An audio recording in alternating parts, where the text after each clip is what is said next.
마태복음 5장 10절 12절 말씀입니다.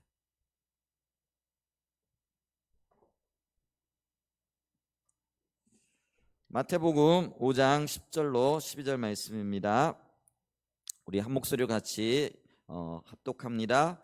의를 위하여 박해를 받은 자는 복이 있나니 천국이 그들의 것임이라. 나로 말미암아 너희를 욕하고 박해하고 거짓으로 너희를 거슬러 모든 악한 말을 할 때에는 너희에게 복이 있나니 기뻐하고 즐거워하라. 하늘에서 너희 상이 큼이라. 너희 전에 있던 선지자들도 이같이 박해하였느니라. 아멘. 주일날 아침에 지금 의를 위하여 핍박받는 자의 복에 대해서 말씀을 나누고 있고요. 오늘이 세 번째입니다. 오늘 본문에서 얘기하고 있는 의가 무엇을 말하느냐 했을 때에 예수님을 말한다라고 말씀드렸고요.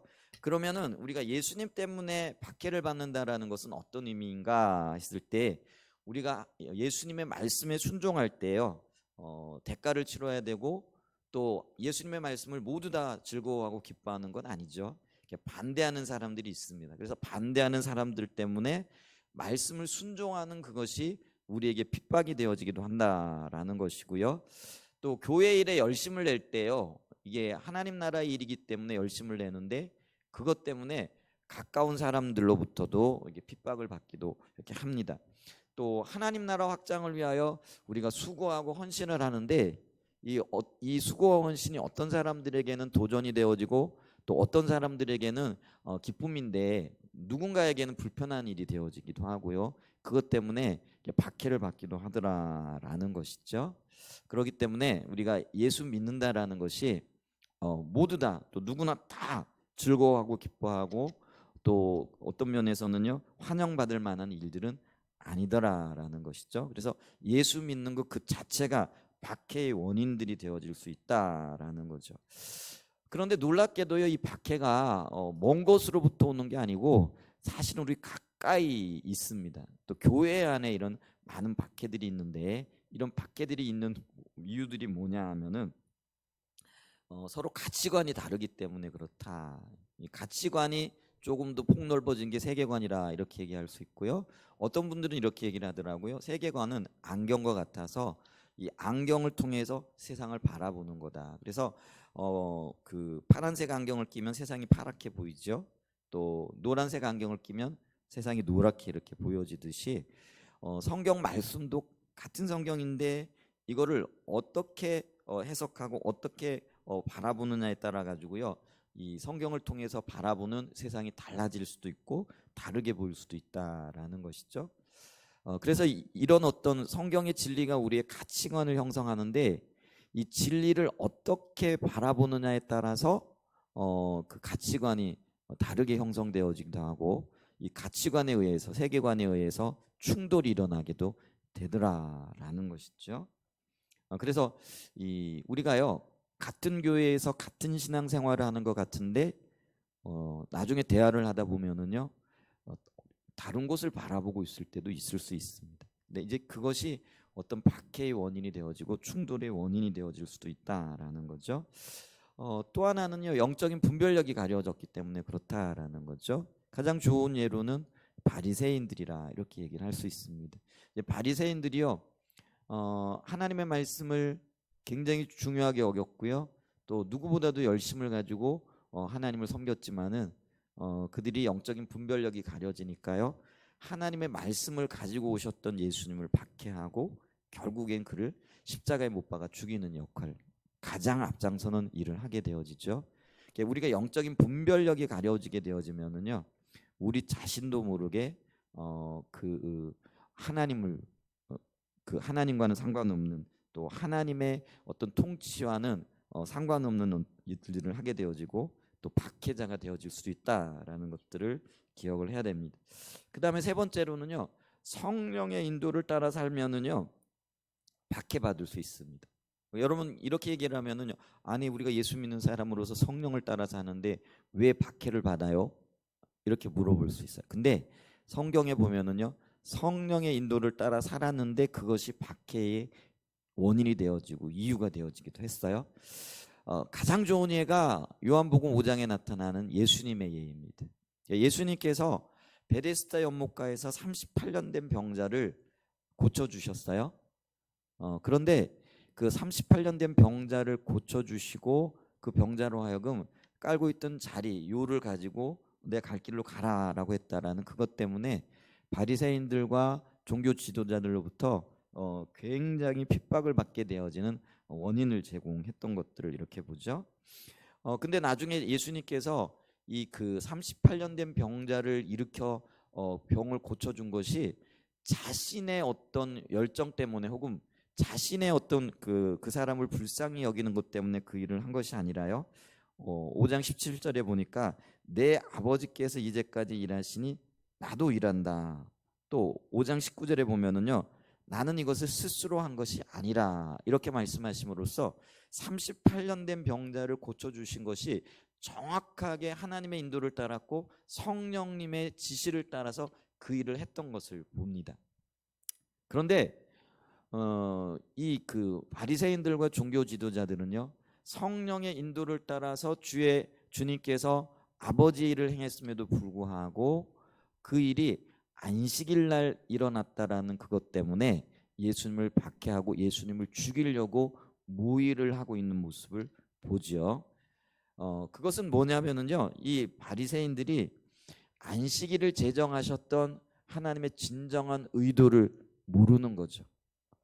그러다 보니까요 성령이 인도하셨음에도 불구하고 자기가 경험하고 있었던 것 또 자기가 알고 있던 그리고 혹은 자기의 지식을 토대로 해서 하나님이 하고 계시는 일들을 방해하는 일들을 했다라는 것이죠. 근데 여러분 이 율법도요 율법 조항 그것만을 볼 것이 아니라 전체적으로 하나님께서 이 율법을 통해서 무엇을 의도하고 계신가를 볼 수 있는 안목이 있어야 됩니다. 하나님께서 안식일을 지키라라고 했을 때 혹은 안식일은 아무 일도 하지 말라라고 얘기했을 때는요 단순하게 어떤 일을 하지 말라는 그런 의미가 아니에요.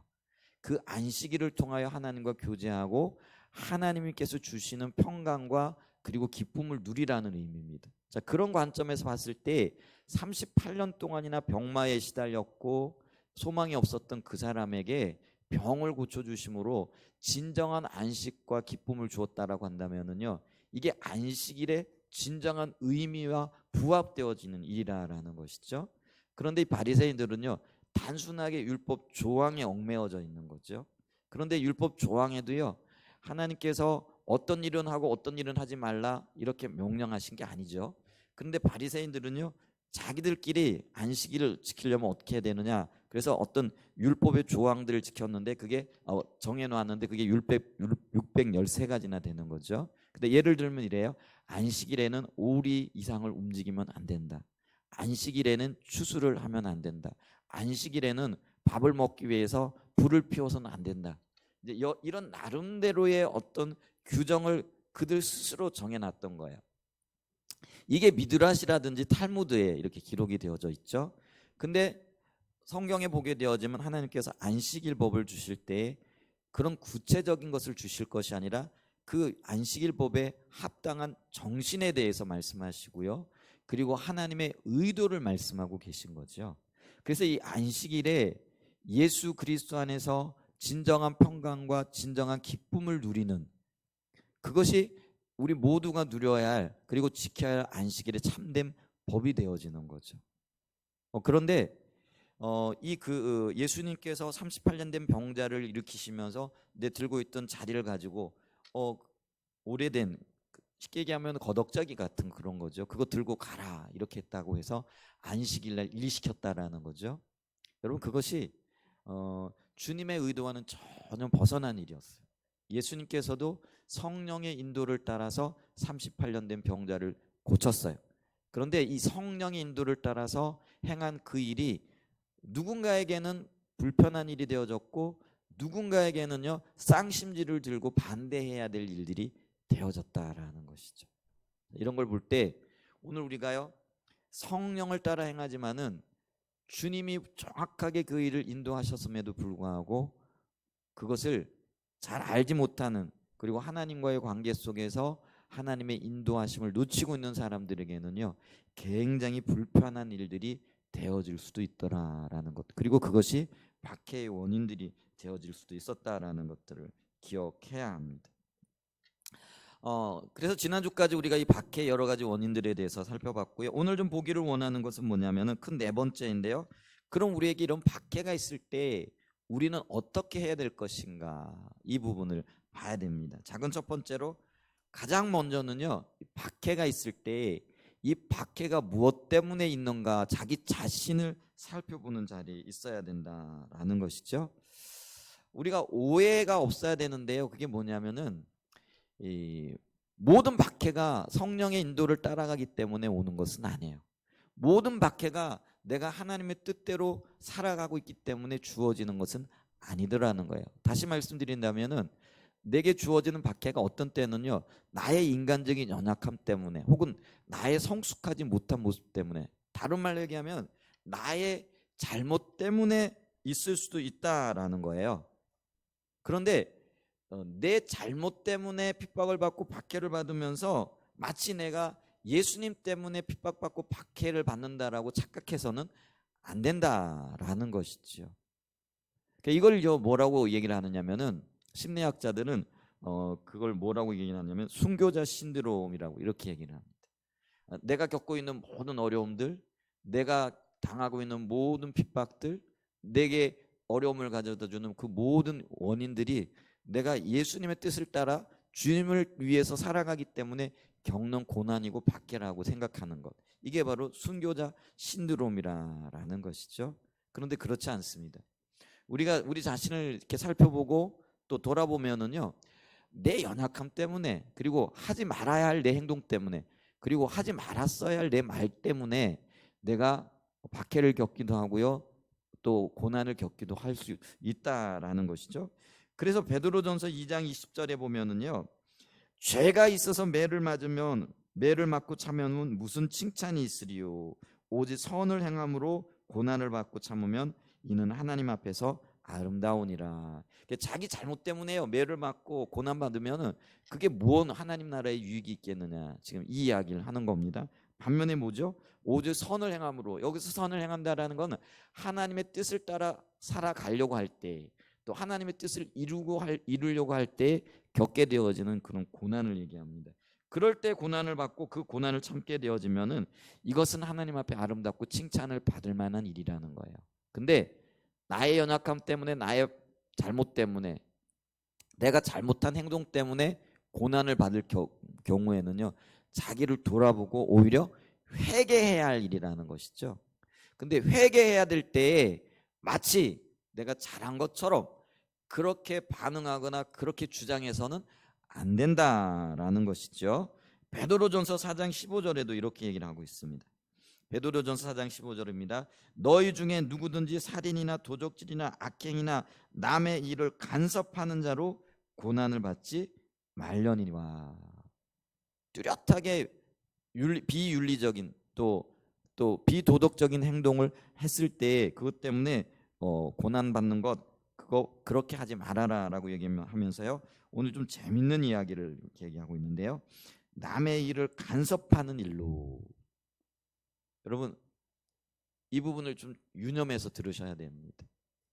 우리가 하나님의 지혜가 굉장히 필요한데요, 다른 사람의 일에 관여하고 다른 사람에 대해서 말할 때요, 굉장히 지혜로워야 됩니다. 그냥 내 관점대로, 내 생각대로, 내 경험대로, 내가 이제까지 살아왔던 어떤 습관대로 말하다가요, 이게요 바른 그런 어떤 교훈이 안 되어질 뿐만 아니라 쓸데없는 간섭이 되어져서 다른 사람들의 신기를 건드릴 수 있어요. 그래, 그것 때문에 내가 박해를 받고 비난을 받을 수 있는 원인을 제공할 수도 있다라는 것이죠. 그래서 여러분, 다른 사람들의 이 일에 참여하고 어떤 간섭을 하게 되어질 때는요, 몇 번을 더 물어보고 주님의 지혜를 구해야 됩니다. 그냥 생각되는 대로 행동하고 말하고 해서는 안 된다라는 것이죠. 그래서 자신의 잘못 때문에 핍박받고 비난받고 고난받을 그때에는요, 내가 뭘 잘못했는가, 내가 어떤 부분에 실수했는가, 이런 걸 돌아보면서 자기 자신을 살펴봐야 합니다. 그래서 이 고난의 때 가장 먼저 해야 될 일이 뭐라고요? 자기 자신을 살펴보는 것이다. 그 다음에 두 번째로는요, 작은 두 번째, 지혜롭게 행동해야 한다라는 것이죠. 예수님께서도요, 제자들을 세상으로 내보내시면서 핍박이 있을 것이라 말씀하셨습니다. 아까도 말씀드렸죠. 진리 자체가 핍박의 대상이 되어집니다. 말씀 자체가요, 사람들의 심기를 거스릅니다. 왜냐하면 우리는요, 내 마음대로 살고자 하는 욕구가 있고요. 그게 어떤 의미에서 보면은요, 가장 기본적인 본능 중에 하나라는 거죠. 그러니까 다른 사람으로부터 참견받기 싫고, 다른 사람들이 나에 대해서 이렇게 말하고 저렇게 말하는 것 싫지요. 그렇지 않습니까? 그럼 나도 다른 사람에 대해서 지혜로워야 되는데요. 그 하나님의 말씀 진리 그 자체가 내 마음대로 살고자 하는 그런 인간적인 본성을 거스리는 것들이라는 거죠. 그래서 말씀이 바로 선포되어질 때요, 절대로 호의적이지 않습니다. 복음이 선포되어질 때요, 절대로 뭐라 그럴까요? 처음부터 기쁘게 받아들이지 않는다라는 것들을 우리가 유념해야 됩니다. 그래서 제자들이 예수님의 말씀을 들고 세상으로 나갔을 때요, 너희들에게 핍박이 있을 것이다 라고 말씀을 하셨다라는 거예요. 그러면서 예수님께서 그 제자들에게 당부하시기를 뭐라고 말씀하시느냐면, 너희는 비둘기처럼 순전하고 순수하라라는 얘기죠. 뱀처럼 지혜로우라 라고 말씀하셨죠. 마태복음 10장 16절입니다. 마태복음 10장 16절에 보면은요, 보라, 내가 너희를 보내면 양을 이리 가운데 보낸과 같도다. 그러므로 너희는 뱀같이 지혜롭고 비둘기같이 순결하라. 또 같은 장에서요, 한 곳에서 핍박이 있으면 다른 마을로 피하라라고 이렇게 얘기를 합니다. 때로는요, 우리가 핍박 받을 때에 핍박을 감당하면서 견뎌야 할 때도 있지만은, 뱀같이 지혜롭고 비둘기같이 순결한 그런 주님의 말씀에 비춰볼 때, 또 오늘 주님이 말씀하시는 것을 볼 때는요, 그 핍박을 피할 수 있으면 피하는 것도 지혜로운 방법 중에 하나라는 것이죠. 그래서 마태복음 10장 23절에 이렇게 얘기를 합니다. 이 동네에서 너희를 핍박하거든 저 동네로 피하라. 내가 진실로 너희에게 이르노니 이스라엘의 모든 동네를 다 다니지 못하여 인자가 오리라. 핍박을 피하고 피할 수 있으면은 피하는 것이 좋습니다. 그럴 때 하나님의 위로와 평강이 있어서 핍박을 피할 수 있는 은혜도 주실 것이다 라는 그런 말씀을 하고 있죠. 여러분, 영국에 알티킨들 목사님이 계세요. 이분이 마틴 로이드 존스 목사님의 그 후임자였죠. 성공의 목사님이었는데, 그분이 굉장히 귀한 책들을 쓰셨어요. 어떤 책을 읽냐면은 오늘의 사람, 어제의 사람, 오늘의 사람, 내일의 사람, 그리고 내일의 기름 부음, 뭐 이런 어떤 책들을 쓰셨는데요. 근데 그 책에 뭐라고 이렇게 얘기를 하느냐면은요, 이렇게 말하고 있어요. 다른 사람이 우리를 질투할 때 우리가 그것을 어떻게 대항하느냐 하는 것은 우리들이 진실로 내일의 사람이 될 수 있느냐 그렇지 못하느냐를 결정하는 것이다. 여러분, 우리가요, 관계 가운데 늘 예수 믿는다는 것 때문에, 혹시 진리를 추구하고 진리를 따라가는 것 때문에요, 그렇지 못한 사람들의 질시의 대상이 되어지고 질투의 대상이 되어지고 경계의 대상이 되어집니다. 자, 그럴 때 나를 질투하는 사람, 나를 질시하는 사람, 나를 경계하는 사람에 대해서 내가 어떻게 대항하느냐, 다른 말로 얘기하면 내가 어떻게 반응하느냐가 내가 성장하는 사람이 되느냐, 아니면은 성장 못하고 그냥 어떤 면에서는 그들과 똑같은 사람이 되느냐를 결정한다라는 것이죠. 여러분, 이 다윗의 예를 들어보게 되어지면은 사울이 다윗을 시기하여 어떻게 하든지 다윗을 죽이려고 쫓아다니잖아요. 자, 그랬을 때 다윗은요, 내일의 사람으로 하나님의 기름 부음을 받고 훈련을 받고 있는 중입니다. 그래서 하나님은 이 오늘의 사람인 사울 왕이 아니라 내일의 사람인 다윗을 준비시키고 계신 거죠. 근데 다윗이요, 이 오늘의 사람이었던 사울 왕으로부터 핍박을 받고 박해를 받을 때요, 똑같은 방법으로 똑같은 모습으로 대항하고 반응했다라고 한다면은요, 다윗은 절대로 내일의 사람이 되어질 수 없습니다. 오늘 잠깐 피었다 지는 꽃처럼요. 그렇게 사라져 버릴 운명일 수밖에 없는 거죠. 그런데 보세요. 사울이 그렇게 다윗을 시기하고 질투하고 죽이려고 하고 핍박하고 어떻게 하든지 그를 끌어내리려고 할 때요. 다윗은요. 사울과 똑같은 방법으로 대응하지 않습니다. 반응하지 않습니다. 오히려 사울이 그를 죽이려 할 때 다윗은요. 죽일 수 있는 기회가 있었음에도 불구하고 그를 살려줍니다. 그리고 사울이 여호와의 기름 부음을 받은 종인데 내가 어찌 그를 해할까 하는 그런 마음의 자세와 태도를 가졌고요. 자신이 그렇게 살아갔을 뿐만 아니라 자신의 부하들에게도 그 이야기를 해줍니다. 그래서 범죄하는 자리로 들어가지 않도록 지도를 하고 있는 모습을 보게 되어지죠. 여러분, 여기에서 우리는 다윗의 지혜를 봅니다. 사람의 지혜, 사람의 방법을 했다면요 당연히 똑같이 갚아줘야 되겠죠. 근데 하나님의 지혜와 하나님의 마음을 가지고 보니까요, 그는 하나님의 기름 부음을 받은 종이요 자기가 그를 해야 할 자가 아니더라라는 거죠. 그래서 죽일 수 있는 절호의 기회가 2번씩이나 찾아왔음에도 불구하고 그를 살려주고요, 오히려 하나님의 종으로 대접을 해주고 있었던 것들을 이렇게 봅니다. 그래서 알티 킨들 목사님이요 이 모습을 보면서 사무엘상 18장 14절을 인용해서 다윗을 평가하기를 뭐라고 평가를 하느냐면 그 모든 일을 지혜롭게 행하였다 이렇게 얘기합니다. 보세요. 다윗이 그의 모든 일을 지혜롭게 행했더라. 그랬더니 여호와께서 그와 함께 하셨더라. 이렇게 표현이 되어지는 거죠. 계속해서 알티킨들 목사님 얘기를 좀 한번 들어보죠. 자, 이렇게 얘기를 합니다. 어떤 사람이 당신을 질투할 때 매우 지혜로워야 하는 것을 기억하라. 그리고 그 사람이 아닌 그 사람의 문제가 우리를 질투하고 있다는 것을 기억하라. 여러분, 우린 사람을 미워하잖아요. 근데 하나님은 나를 해하려고 하는 그 사람도 사랑하세요. 여러분, 그걸 기억하셔야 됩니다. 그런데 그 사람이 왜 악을 행하고 있느냐? 사실은요, 그 사람이 가지고 있는 문제들 때문에 분별력을 잃어버렸고 판단력을 잃어버렸기 때문에 그래요. 어쩌면은요, 그 사람은요, 나보다도 훨씬 더 심각한 문제를 가지고 있는 사람일 수 있어요. 그 사람은요, 나보다도 훨씬 더 심각한 하나님과의 관계에 문제가 있는 사람일 수 있어요. 만약에 하나님과의 바른 관계가 되어져 있는 사람이라면은요, 절대로 하나님 그 기준을 벗어난 혹은 하나님의 말씀을 벗어난 악을 행하지 않을 것이죠. 그렇지 않습니까? 내가 지금 하나님과의 바른 관계가 있다고 한다면은요, 누군가가 나의 신기를 거스린다고 할지라도, 또 누군가가 나를 핍박하고 누군가가 나를 어렵게 한다라고 할지라도요, 하나님의 말씀을 벗어나서 내가 하고 싶은 대로 행동하지는 않을 거라는 거죠.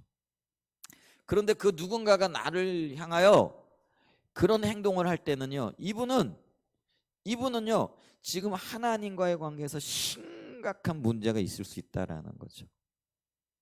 그걸 생각하게 되어지면은 우리는요 그분을 미워하고 그 사람을 향하여 뭐라 그럴까요?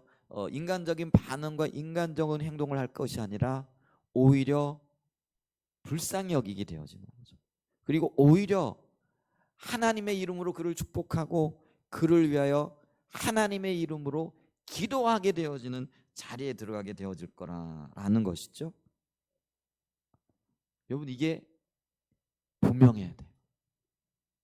그리고 우리가 모든 문제를 보는 관점에 이 시각이 있어야 된다라는 것이죠. 저 사람이 문제가 아니라 저 사람의 문제가 저 사람으로 하여금 판단력을 잃게 했구나. 하나님과의 관계에 문제가 생겼구나. 그래서 하나님이 기뻐하시지 않는 행동들을 하고 있구나. 그럼 내가 똑같이 갚아줄 것이 아니라 어떻게 해야 될 거예요? 그를 위해 기도하고 그를 위해 축복하고 그를 위하여 기다려주는 거죠. 제가 말은 이렇게 해요. 쉬울까요? 쉬우세요? 안 쉬워요. 그래서 주님의 은혜가 필요한 거예요. 그래서 성령님의 통치가 필요한 거예요. 그래서 우리가 매일같이 주님을 찾으면서 내가 주님의 통치 안에 있을 수 있도록 나를 훈련시키고 나를 그 환경 가운데 거하게 해야 돼요. 여러분, 전혀 상관없는 삶을 살다가 주님의 뜻을 따라 살아간다는 것이 불가능해요. 주님과의 관계 속에서 내가 주님의 통치하에 있을 수 있도록 평상시에 나를 그렇게 연단하고 훈련하고 그 자리에 있을 수 있도록 내가 주님과의 관계를 꾸준하게 갖고 나가야 된다는 것이죠. 제가 운동을 하잖아요. 여러분 아시는지 모르시는지 새벽 기도 끝나고 제가 시간이 되면은 요 뒤편에 가가지고 운동장을 돌아요. 근데 있잖아요, 운동장을 돌아가면 운동기구가 몇 개 있거든요. 근데 그 잇몸 일으키는 운동기구가 이렇게 있어요. 제가요 욕심이 있어가지고 야, 저 잇몸 일으키기를 하면 좀 나온 배가 좀 들어가겠거니 하고요. 가가지고요 욕심을 내가지고 30개를 한꺼번에 해버렸네요. 근데 그 다음날 제가 못 일어났어요. 이 배가요 얼마나 아픈지요. 이렇게 수그리는데도요 그날은 몰랐어요. 그냥 욕심껏 했더니 이렇게 데워졌어요. 근데 제가요 이 배의 그 통증을 없애는데요 며칠이 걸렸어요. 제가 지금 뭘 얘기하려고 하냐면요, 평상시에 꾸준히 운동을 안 하고 어느 날 갑자기 한번 해봐야지 하고 한꺼번에 30개를 했다가요 몇 날 며칠을 아주 죽는 줄 알았어요. 그래서 제가요 그 다음날 어떻게 했냐면요, 그 다음날 5개 하고 그 다음날 6개 하고 그 다음날 7개 하고, 그래서 꾸준하게 이렇게 해나갔거든요. 그랬더니요 45개 50개까지 한 번에 윗몸 일으키를 하는데요, 그 다음날 일어나도요 아무런 문제가 없어요. 어려움이 없어요. 자, 영적인 것도 이와 같아요. 여러분 보세요. 내가 용서하고 사랑하고 한꺼번에 될 것 같죠? 안 돼요. 차근차근 하나씩 훈련하고 주님과의 관계를 가꾸고 또 주님을 찾고 주님이 나를 통치하시도록 나를 내어드리고 이렇게 하면서요 어느 날 갑자기 되어지면은요 50개 윗몸 일으키기를 해도요 거뜬하게 되어지는 거예요. 나를 그렇게 괴롭히는 사람을 용서하고도요 당연한 것처럼 되어지는 거예요. 여러분, 그런 은혜가 있어야 됩니다. 그런 지혜가 우리에게 있어야 됩니다. 그러면서 우리가요 처음부터요 피할 건 피하고 또 취할 건 취하고 용서할 건 용서하고 이렇게 하나씩 해나가면서요 지혜롭게 행동해 나가야 된다라는 것이죠. 그래서 보세요, 이 알티킨들 목사님 계속해서 이야기합니다. 자, 그 사람의 문제가 우리를 질투하고 있다는 것을 기억하라. 그리고 말이나 행동에 있어서 가능하면 그 사람의 질투를 부채질하지 않도록 지혜롭게 행동하라. 이게 내일의 사람에게 주는 교훈이에요. 알티킨들 목사님이 아주 지혜로운 분이시죠. 귀한 책을 쓰셨는데 여러분 기회가 되면 그 책들을 한번 읽어보실 수 있기를 축복합니다. 그래서 우리가요 고난 가운데 또 내가 고난에 처하게 되어졌을 때 지혜롭게 행동하시면서 내 자신을 지혜롭게 갖고 나가는 은혜가 있으시기를 축복합니다. 작은 세 번째로요, 기꺼이 스티그마를 지고 주님을 따르라라는 거예요. 이 스티그마란 말은요 헬라어인데요 흔적 혹은 인이라는 그런 의미가 있어요. 이게 흔적이라는 게 뭐냐면은요, 여러분 옛날에 서부 영화에 보면은 목장에서 그 소들에게 이게 내 소유의 소라는 거를 이게 그 주장하기 위해 가지고 쇠로만 달군 그 세겐 그 도장 같은 거 있잖아요. 그거 불에 확 달고 가지고 소의 엉덩이에다 쫙 하면 칙 소리가 나면서 엉덩이가 타버려요. 보신 적 있으세요? 그걸 얘기를 하는 거예요. 그게 스티그마, 흔적이라는 거예요. 이건 뭘 의미하냐면요, 우리가 예수를 믿잖아요. 그럼 예수님을 믿는 흔적이 우리의 삶에 남는다라는 거예요. 예수 믿는 사람에게는요 이런 내가 주님의 소유고 주님의 소유되어졌기 때문에 겪게 되어지는 어떤 고난, 고통, 어쩌면 기쁨, 이 모든 것들이 있다라는 거죠. 그래서 어떤 사람들이요 내게 있는 그 흔적, 삶의 흔적, 또 주님 앞에 드리는 나의 삶의 순종 이런 것들을 보면서 아, 저 사람은 예수께 속한 사람이네, 저 사람은 틀림없이 예수에게 속한 사람이니 건들지 말아야 되겠다. 이런 거를 보게 된다라는 거예요. 자, 세상 사람들이 여러분을 보시면서 그 흔적, 스티그마를 발견할 수 있을까요? 어떠세요? 내게 그 스티그마의 흔적이 있어야 되고 우리는 그 흔적을 지고 주님을 따라가야 된다라는 것이에요. 그러므로 고난과 박해는 어떤 의미에서 주님을 따르는 삶의 동반자와 같은 것이다. 이렇게 볼 수도 있다라는 거예요. 그래서 있잖아요. 특별한 것이 아니라 예수 믿게 되어지면 사소하게는요. 예수 믿는 것 때문에 내가 하지 말아야 할 것들 있잖아요. 예수 믿게 되어지면 가장 먼저 술, 담배 끊게 되죠. 그것도 성령의 은혜가 있어야 되는 거죠. 어떤 사람들은요 그거 끊는 게 쉽지 않더라고요. 어떤 사람은 성령의 인도 따라 쉽게 끊는데, 근데 끊으려고 할 때도요, 여러분 그것이 어떤 사람에게는요 굉장히 고통스러운 일입니다. 그게 잠깐의 어떤 육체적인 즐거움은 주고 기쁨은 주잖아요. 그런데 내가 예수 믿는다는 것 때문에 나 술을 끊어야 돼. 요게 흔적이라는 거예요. 어쩌면 그게요 고난이고 박해일 수 있어요. 그래서 고난이라는 것을 어렵게 생각하지 마시기 바랍니다. 예수님 때문에, 예수 믿는 것 때문에 내가 하지 말아야 하는 것, 그것들이 어떤 고난이고요. 또 한편으로는요, 예수 믿는 것 때문에 하고 싶은데 못하는 것들이 있잖아요. 하지 말아야 하는데 해야 하는 것들이 있고, 하고 싶은데 못해야 하는 것들이 있잖아요. 이런 것들이요, 우리의 일상생활에서 겪게 되어지는 고난들이라는 것이죠.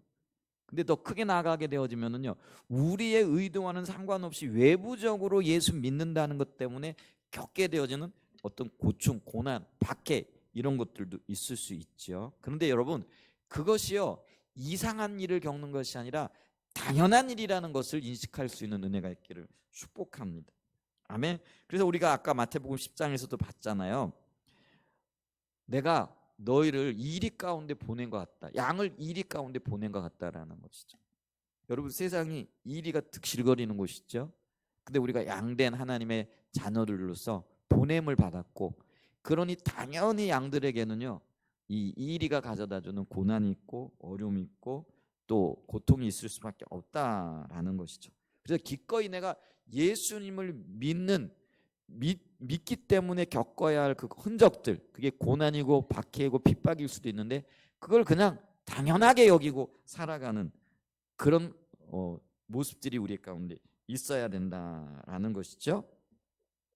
그래서 주님과 동행하게 되어질 때 성령께 민감하여 순종하는 삶을 살려면은요, 그것을 이해하지 못하는, 그것도 가장 가까이 있는 가족들로부터 시작하여 또 멀게는요 세상 사람들로부터도 반드시 박해를 받게 되어져 있고, 우리는 그 흔적들을 짊어지고 기꺼이 주님을 따라 살아가야 된다라는 것이죠. 그러므로 우리가요 이 핍박을 받는 것 혹은 스티그마를 지는 것이 주님을 따르는 삶의 당연한 한 부분으로 받아들이고 주님을 따라갈 수 있는 은혜가 있기를 예수님의 이름으로 축복합니다.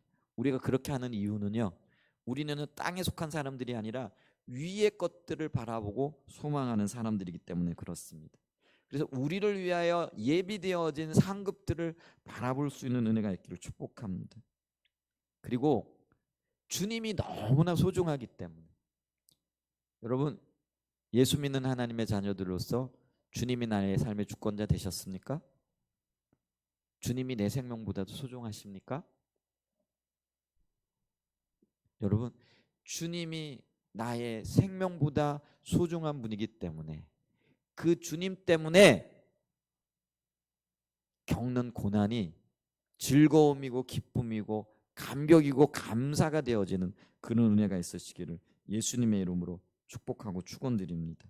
그래서 우리는요 이 담대함을 가지고요 오직 하나님만을 두려워하는 자세를 가지고, 그리고 주님께서 우리에게 세상을 이길 힘을 주셨다라는 것들을 기억하시고 그렇게 주님과 동행하는 자리에 서실 수 있기를 예수님의 이름으로 축복합니다. 그래서 예수님은요 우리에게 말씀하셨어요.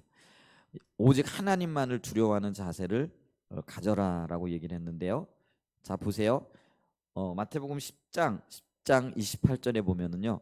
몸은 죽여도 영혼은 능히 죽이지 못하는 자들을 두려워하지 말고 오직 몸과 영혼을 능히 지옥에 멸하시는 자를 두려워하라. 이렇게 말씀하셨고요. 사도 바울도요. 이런 마음으로 살아갔던 걸 보는데요. 갈라디아서 1장 10절에 보면 이제 내가 사람들에게 좋게 하랴 하나님께 좋게 하랴 사람들에게 기쁨을 구하랴 내가 지금까지 사람의 기쁨을 구하는 것이었다면 그리스도의 종이 아니니라. 데살로니가전서 2장 4절입니다. 오직 하나님의 옳게 여기심을 입어 복음 전할 부탁을 받았으니 우리가 이와 같이 말함은 사람을 기쁘게 하려 함이 아니요 오직 우리의 마음을 감찰하시는 하나님을 기쁘시게 하려 함이라. 아멘. 우리 사람 기쁘게 하려면은요 고난, 박해, 핍박 감당 못합니다. 그러나 하나님을 기쁘시게 하려고 하는 오직 하나님만을 두려워하는 마음의 태도와 자세를 가지게 되어질 때 기꺼이 주님 때문에 우리에게 닥친 고난과 또 박해들을 넉넉히 이겨낼 수 있는 믿음이 생길 줄 믿습니다. 그 믿음 안에 거하는 은혜가 있기를 축복합니다. 작은 네 번째로요. 우리가 박해를 받게 되어질 때 취해야 할 행동입니다. 오직 주님 안에 거해야 합니다. 결국은 이것이 관건이에요. 우리가 주님 안에 머물게 되어질 때 주님이 주신 안식과 평강이 있다라는 것들을 기억해야 합니다. 그러므로 우리의 시선이요 주님께로 계속 향해야 됩니다. 우리의 눈이 박해하는 그 사람을 향하거나 아니면 세상을 향하게 되어지면은 우리는 주님을 놓치게 되어지고요. 그 박해 가운데 견딜 수 없는 상실감을 느끼게 되어지고요. 고통을 호소하게 되어진다라는 것이죠. 그런데 여러분 보세요. 우리가 주님을 바라보게 될 때 주님께 초점을 맞추게 되어지면은요. 우리의 위로자가 되시고 우리를 고아처럼 버려두시지 아니하시는 그 하나님 때문에 그 고난과 고통이 문제가 아니에요. 내가 주님과 함께 하고 있다라는 그 기쁨이 너무나 크기 때문에요. 그 고난과 고통을 넉넉히 이겨낼 수 있다라는 것들을 기억할 수 있는 은혜가 있기를 축복합니다. 그래서 믿음의 사람들은요. 오직 예수만 바라보며 살았어요. 예수만 바라보았기 때문에 그들에게 닥쳤던 시련과 고난, 핍박과 박해가 컸다라고 할지라도 그것을 넉넉히 이겨냈던 것들을 이렇게 보죠. 그래서 히브리서 11장을 우리가 믿음장이라 이렇게 얘기를 하는데요. 32절 이하에 보면 이렇게 얘기를 하고 있죠. 내가 무슨 말을 더하리요 기드온, 바락, 삼손, 입다와 다윗과 사무엘과 및 선지자들의 일을 말하려면 내게 시간이 부족하리로다. 저희가 믿음으로 나라를 이기기도 하며 의를 행하기도 하며 약속을 받기도 하며 사자들의 입을 막기도 하며 불의 세력을 멸하기도 하며 칼날을 피하기도 하며 연약한 가운데서 강하게 되기도 하며 전쟁에 용맹되어 이방 사람들의 진을 물리치기도 하며 여자들은 자기의 죽은 자를 부활로 받기도 하며 또 어떤 이들은 더 좋은 부활을 얻고자 하여 악형을 받되 구차히 면하지 아니하였으며. 믿음의 사람들이 겪었던 수많은 고난과 박해들에 대해서 이야기를 하고 있다라는 것이죠. 그런데 이들이 그것을 이길 수 있었던 이유가 뭐냐면요. 그들이 주님을 바라봤기 때문에 그렇다라는 거죠. 그래서 히브리서 12장 5절에 보면은요. 주만 바라볼지라라고 말씀하고 계심으로써 이들의 시선이 오직 주님께 초점이 맞춰졌다. 주만 바라본다라는 게요. 주 안에 거했다라는 것들을 기억하고 있다라는 것이죠. 여러분 주님 안에 거할 수 있는 은혜가 있기를 축복합니다. 아멘. 예수님도 그렇게 사셨고요. 사도들도 그렇게 사셨어요. 여러분 예수님의 고난이 그 고난을 보면은요. 지금 우리가 겪고 있는 고난, 당하고 있는 어려움 사실은요. 비교할 수 없는 고난이잖아요. 예수님은 육체적인 고난뿐만 아니라 영적인 고난, 심리적인 고난도요. 저와 여러분들과는 비교할 수 없을 정도로 심각하게 당했던 분입니다. 여러분 그렇게 믿고 따랐던 혹은 모든 것이라고 여겼던 하나님이 예수님을 버리셨어요. 예수님이 십자가에서 뭐라고 부르셨습니까? 델리 라마 사박다니. 이 말이 어떤 의미입니까? 아버지 어찌하여 나를 버리셨나이까? 이거죠. 여러분 예수님은요 하나님 아버지로부터 철저하게 외면당하셨고 버림을 받으셨던 분이죠. 아마 예수님이 겪었던 육체적인 그 십자가의 고난, 십자가형의 어떤 육체적인 고통보다도 하나님으로부터 외면당한 그 고통이 예수님에게는 훨씬 더 크셨을 수도 있다라는 거죠. 그런데 하나님은요, 적어도 우리를 향하여 내가 너희를 버리지 아니하고 떠나지 아니하리라 약속을 하고 계시죠. 예수님을 버리심으로써 다시 얻게 되어지고 그 예수 그리스도 안에서 우리로 하여금 하나님을 발견하고 하나님과 하나 되게 하는 은혜를 베푸신 거죠. 여러분, 그러므로 우리는요, 절대로 우리의 어떤 그 뭐랄까요, 고난 고통이 예수님의 고난과는 도저히 비교할 수 없는 고난이죠. 근데 그 큰 고난을 겪으셨던 예수님도요, 오직 하나님을 바라보고 하나님만의 거함으로 이 고난과 고통을 넉넉히 이겨내셨다라는 것들을 기억할 수 있기를 축복합니다. 그래서 우리가요, 시선이 주님께만 고정되어지고 맞추어주는 그런 은혜를 누리실 수 있기를 축복합니다. 아멘. 자, 우리가 이렇게 주님을 바라볼 때요, 하나님을 따르는 그 하나님의 백성들에게는요, 그 백성들에게 주시는 약속이 있는데 그게 뭐냐면요, 내가 너희를 지킬 것이다 라는 거죠. 주님께서 제자들을 보내시면서 그게 우리에게 주신 말씀이잖아요. 세상 끝날까지 내가 너희와 항상 함께 하리라. 여러분, 세상이 어떤 곳입니까? 고난이 있고 핍박이 있고 박해가 있고 또 어떤 면에서는요, 어려움이 기다리고 있는 곳이잖아요. 근데 이 세상 가운데에서 하나님이 약속하신 약속이 뭡니까? 내가 너와 세상 가운데에서 함께하리라, 이 말씀입니다. 세상 밖으로 우리를 끌어내시겠다는 그런 말씀이 아니에요. 밖에 가운데 주님이 함께하심으로 그 고난과 어려움과 고통을 넉넉히 이기게 하시고 감당할 수 있는 힘을 주시는 거예요. 여러분, 그게 주님의 은혜입니다. 이 은혜가 뭐냐면요, 우리로 하여금 넉넉히 감당할 수 있도록, 주님을 따를 수 있도록, 주님의 뜻을 이룰 수 있도록 주시는 성령의 능력이라는 거예요. 아멘. 근데 주님이 우리 가운데 그 은혜를 베풀어 주시는 거죠. 여러분, 고난을 견뎌내야 강건해집니다.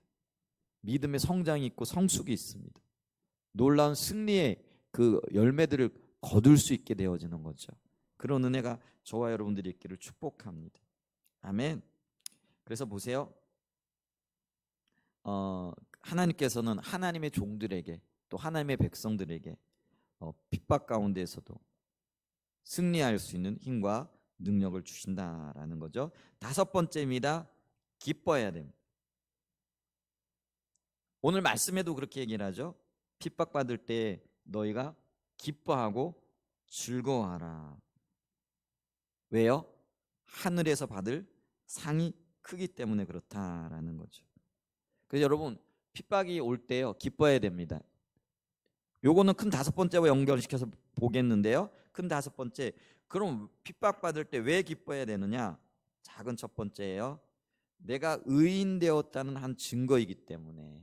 이 의인이라는 게 뭐예요? 하나님의 자녀 되어졌다라는 겁니다. 여러분, 내가 하나님의 자녀가 되어졌기 때문에 의인이지 내가 도덕적으로 완전하기 때문에 의인이 되어졌다라는 그런 의미가 아니죠. 그런데 내가 하나님의 자녀 되어졌고 하나님과 동행하는 삶을 살게 되어질 때에 핍박이 있고 박해가 있다라는 거죠. 그래서 이 박해는요, 내가 하나님의 인도를 따라 하나님 중심적인 삶을 살고 있다라는 한 증거가 되어지는 거죠. 다 그런 건 아니지만은 많은 경우에 내게 핍박이 있고 박해가 있다라는 것은요, 내가 하나님 중심적인 삶을 살아가고 있다라는 한 증거가 되어진다라는 거죠. 내가 세상적으로 살고 세상과 짝하여 살면은요, 세상은 그냥 나를 내버려 둡니다. 나를 핍박하고 박해할 이유가 전혀 없죠. 그런데 내가 하나님의 뜻을 따라 살아가게 되어질 때 하나님의 그 뜻 따라 살아가는 것 때문에 세상이, 악한 원수가 나를 핍박하고 방해하는 일들이 일어나는 거죠. 이제 그걸 보면서 우리는요, 내가 지금 하나님의 뜻 가운데 있구나, 이거를 알게 되어진다라는 거죠. 여러분, 그것 자체가 기쁨이 아닙니까? 주님이 나를 인정해주고 계시다는 그 사실이죠. 작은 두 번째로는요, 주님과 한 몸 되었기 때문에 그렇다라는 거죠. 사도행전 9장에 보면은 핍박하는 사울을 향하여 하늘로서 음성이 있어 네가 왜 나를 박해하느냐 이렇게 얘기를 하죠. 근데 사도 바울은 이걸 이해할 수가 없었죠. 한 번도 예수를 핍박하고 박해한 적이 없었어요. 근데 그가 박해하고 핍박한 거는 예수 믿는 성도들이었다라는 거죠. 근데 그 성도들을 박해하고 핍박했는데 예수님은 뭐라고 말씀하시느냐면 네가 왜 나를 박해하고 핍박하느냐. 그래서 나를 미워하고 박해하면은요 예수님 미워하는 것이고요, 성도를 사랑하면 나를 사랑하면은요 예수님을 사랑하는 겁니다. 그래서 여러분들이 예수 믿는 성도들을 사랑하고 섬기면은요 예수님을 사랑하고 섬기는 겁니다. 반면에 예수 믿는 성도들을 핍박하고요 또 그에게 어려운 일들을 가중시키면은요 예수님을 핍박하고 어려운 일을 가져다 주는 거라는 거죠. 그 이유가 뭘까요? 나와 예수님이 하나가 되어졌기 때문에. 성도와 예수님이 결코 분리되어지지 않는 하나이기 때문에 그렇습니다. 아멘. 근데 세상이 나를 핍박하고 원수가 나를 핍박할 때 주님이 나와 함께 그 핍박을 견디고 계시다라는 거죠. 그래서 그것이 내가 주님과 한 몸 되어졌다라는 것을 알게 되어지는 거죠. 그래서 요한복음 15장 18절에 보면은요 세상이 너희를 미워하면 너희가 먼저 나를 미워한 줄 알라. 너희가 세상에 속하였으면 세상이 자기의 것을 사랑할 것이나 너희는 세상에 속한 자가 아니요 도리어 내가 너희를 세상에서 택하였기 때문에 세상이 너희를 미워하느니라 라고 말씀을 하고 계십니다. 작은 세 번째로요, 박해받을 때 왜 기뻐해야 하는가? 박해에는요 그리고 그걸 견딘 자들에게는요 상급이 있기 때문에 그렇다라는 것이죠. 사도행전 5장 41절입니다. 사도들은 그 이름을 위하여 능욕받는 일에 합당한 자로 여기심을 기뻐하면서 공회 앞에서 떠나니라. 여기 능욕받는 일에 합당한 자로 여기심이라고 번역된 이 헬라어는요 직역을 하게 되어지면요 모욕을 당하는 것을 가치 있게 생각하다 혹은 모욕을 당하는 것을 영예롭게 여기다라고 직역할 수 있는 부분입니다. 그래서 실제로 NIV 성경이나 킹 제임스 성경 같은 경우에는 그렇게 번역을 하고 있다라는 것이죠. 그래서 사도들이 모욕을 당하는 가운데에서도 오히려 그걸 기쁨으로 여길 수 있었던 것은요 베드로의 고백처럼 믿음의 시련이 불로 연단하여 없어질 금보다 더 귀하여 예수 그리스도에 나타나실 때에 칭찬과 영광과 존귀를 받기 때문이며, 베드로전서 1장 7절에 나타난 말씀입니다. 우리가 겪고 당하는 그 시련이 없어질 것들이 아니고요 그것 때문에 칭찬과 영광과 존귀를 받게 되어질 것. 그래서 우리가 금 같은 믿음 이렇게 많이 표현을 하죠. 이 금은요 불을 지나가도 고난과 연단을 지나가면서요 더 가치를 인정받게 되어지는 거죠. 저와 여러분들이 믿음 안에서 고난과 핍박을 기꺼이 견뎌낼 때에 우리의 믿음이 더 가치 있는 믿음이 되어지고 하나님이 기뻐 받으시는 믿음이 되어지고 상급으로 충만하게 되어지는 믿음이 되어진다라는 것이죠. 그래서 믿음의 사람들은요 고난을 불평의 이유로 삼지 않습니다. 오히려 찬송과 감사의 재료로 삼는다라는 거죠. 사도행전 16장 보면 바울과 실라가 귀신 들린 계집종을 고쳐주면서 오히려 고소를 당해가지고 매를 맞고 착고에 차해서 지하 감옥에 갇히게 됩니다. 근데 이쯤 되면은 우리 이렇게 얘기할 수 있잖아요. 하나님, 내가 주의 일을 행하다가 이런 고난을 겪어야 됩니까? 불평하고 불만할 만하잖아요. 그런데 우리가 사도행전 16장 25절에 보면은요 한밤중에 바울과 실라가 기도하고 하나님을 찬송하며 죄수들이 그것을 듣더라 이렇게 얘기를 합니다. 한밤중 시련에 가장 깊어질 때를 얘기합니다. 당연히 자정 12시라 이런 의미도 있겠지만은요 여기서 한밤중이라는 거 얘기하는 것은요 고난의 깊이가 점점 더해지고 그것을 어떤 인간적으로 볼 때는 견디기 힘들 그때 그 즈음에 얘기를 하는 겁니다. 근데 그때 그들이 일어나 가지고 지금 뭘 하는 거예요? 그 밤에 그 고난이 한참 그 뭘까 더해지고 있을 그때에 일어나서 기도하고 하나님을 찬송했더라. 그랬더니 그 죄수들이 그것을 듣더라 이렇게 얘기를 합니다. 주님의 영광을 나타내는 그 하나님 앞에 돌려드렸던 영광이 얼마나 크고 놀라웠던지요. 여러분, 그 옥터가 흔들리고요, 지진이 일어나서요, 그리고 채워졌던 착고가 풀려지고요, 엄청난 일들이 일어나는 거죠. 여러분, 하나님의 기적이 아무 때나 일어나는 건 아니더라고요. 이게 비정상적인 일이잖아요. 우리가 볼 때는 너무나 초자연적인 일이잖아요. 근데 그 초자연적인 일이 일어날 때는요, 하나님이 그 일을 일으키실 만한 이유가 있는데요, 이 하나님께서 그 초자연적인 역사를 일으키셨을 때 저는 개인적으로 이렇게 생각해요. 바울과 실라가 그 고난 중에서 드렸던 그 기도와 찬양이 너무나 아름다웠던 거예요. 주님이 보실 때. 여러분, 우리가 평상시에 주님을 찬양하고 높이며 하나님 앞에 영광을 돌려야 돼요. 그런데 고난 중에, 어려움이 있고 고통 중에 내 마음이 쓰라릴 그때에 오히려 입을 열어 주님을 찬양하고 기도하는 그것을 주님은 기뻐 받으시더라는 거예요. 마음이 쓰리세요? 어려운 일 때문에, 사람 때문에 고통스러우시고 공고하세요? 해결할 수 없는 어떤 문제들 때문에 마음이 힘겨우세요? 기도하고 찬양하실 수 있는 은혜가 있기를 축복합니다. 아멘. 바울과 실라는요, 죽어서 가는 천당, 죽어서 가는 천국이 아니라요, 이 땅에서부터 하나님의 통치와 임재에 동행하는 삶을 누리고 있었던 거예요. 고난 가운데 주님을 높일 때 우리와 함께 하시고 동행하시는 주님을 실제로 누리게 되어지는 은혜들을 경험하게 될 줄 믿습니다. 여러분, 고난이 다가올 그때 오히려 기뻐하십시오. 왜냐하면 천국의 상이 예비되어져 있는데, 그 천국은요, 죽어서 가는 그곳을 의미하는 게 아니에요. 이 천국을 하나님 나라라고 얘기를 하는데요, 이 하나님 나라는 이곳에서부터 시작을 합니다. 이 하나님 나라의 개념은 뭐냐면요, 주님의 통치와 주님의 임재를 얘기를 합니다. 주님이 함께 하심으로 인하여 누리게 되어지는 그 모든 것들이 하나님 나라의 천국인 줄 믿습니다. 그래서 천국은요, 당연히 우리가 죽어서 가는 그곳이 장소적인 개념도 있지만은요, 시간적인 개념도 있어요. 지금 이곳에서 주님과 함께하는 그 모든 것들이 하나님 나라인 줄 믿습니다.